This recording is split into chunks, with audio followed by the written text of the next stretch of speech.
Hello, in the last video we have seen what a tag is. Let's go back over to our page and let's go over some rules that we need to understand when we are working with tags. First, I think I need a little bit more text on this page to work with. So, I'll go back over to my working files and I have got a file in the chapter 1 folder called Lorem Ipsum text. Lorem Ipsum is a nice placeholder text that you can use. It's Latin, but it looks like text in paragraphs. You can use it to simulate that. I'm gonna select these 3 paragraphs and I'll just copy them out of my document and we'll go over to our HTML document and we'll paste them in. Now, without adding anything else, I'll simply save my file and once again we'll go over to browser to preview it. Now hit the refresh button and we see that our text was added to the page. But instead of seeing 3 nice paragraphs like we have in our text file, we see all the text lumped together at the top. And this tells us one very important thing about working with HTML, and that is, HTML will ignore what we call white space. We have spaces in between the paragraphs and text. And when the browser first loads an HTML page up, it looks at all the text and puts one space in between those text items. It don't care anymore. In order to have different formatting, we need to use tags. Now, just to explore it a little bit further, I'll add a few extra character returns to my file and will even go to the first 2 words in the paragraph and will add some space in between them. Let's save our changes. We'll go back to our browser and you can see that there is no change whatsoever. It's completely ignoring the spaces and the character returns that we added to our text file. So let's go back over and add some tags to do the formatting for us. At first I should clean things up a little bit. So I'll remove the spaces and what I'm gonna do to set up these text box as paragraphs is we'll go to the beginning of each one of the paragraphs and I'll add a paragraph tag which is simply the letter P. Now, just like our strong tag, we need a closing paragraph tag at the end.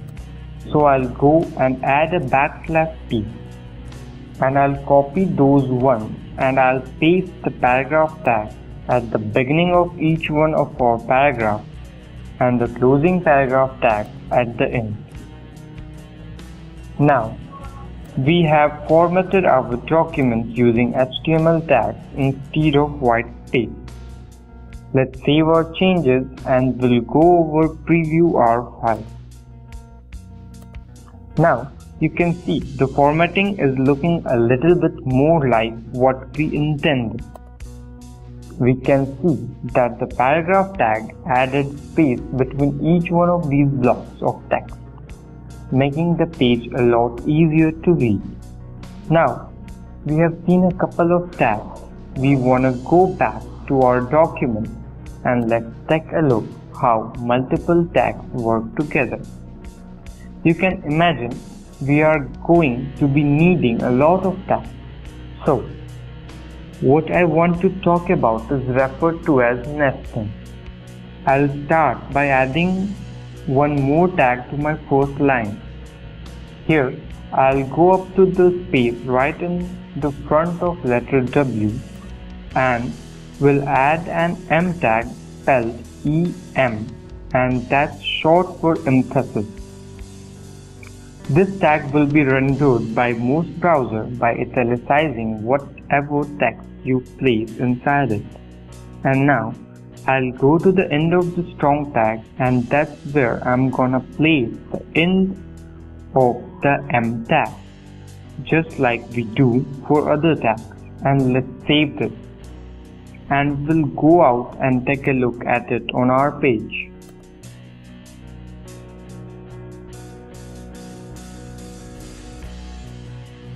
And you can see that the phrase web page is indeed italicized. But what I would like to point out here is that we have actually coded our page wrong. When we set up an element that starts inside of another element, we need to int that one inside as well. And as you can see here, the end of the M tag is outside of the strong tag, but the beginning is inside of them.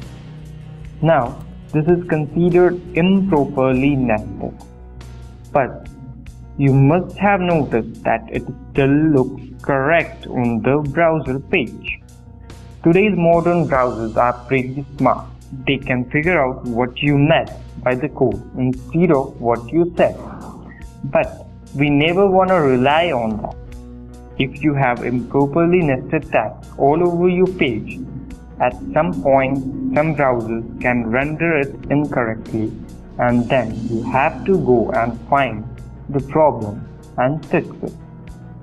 So it's a very good idea to pay attention to nesting while you put the tags together. In this case, I'll correct our page by moving the end of the M tag inside the strong tag. Now, notice that I could have put the beginning tag outside and the end tag outside as well, and would end up with the same thing. But it's important to realize that we do need to build our web pages correctly, because browsers don't give us error messages indicating that we have done wrong, and that would lead us to a big problem later on.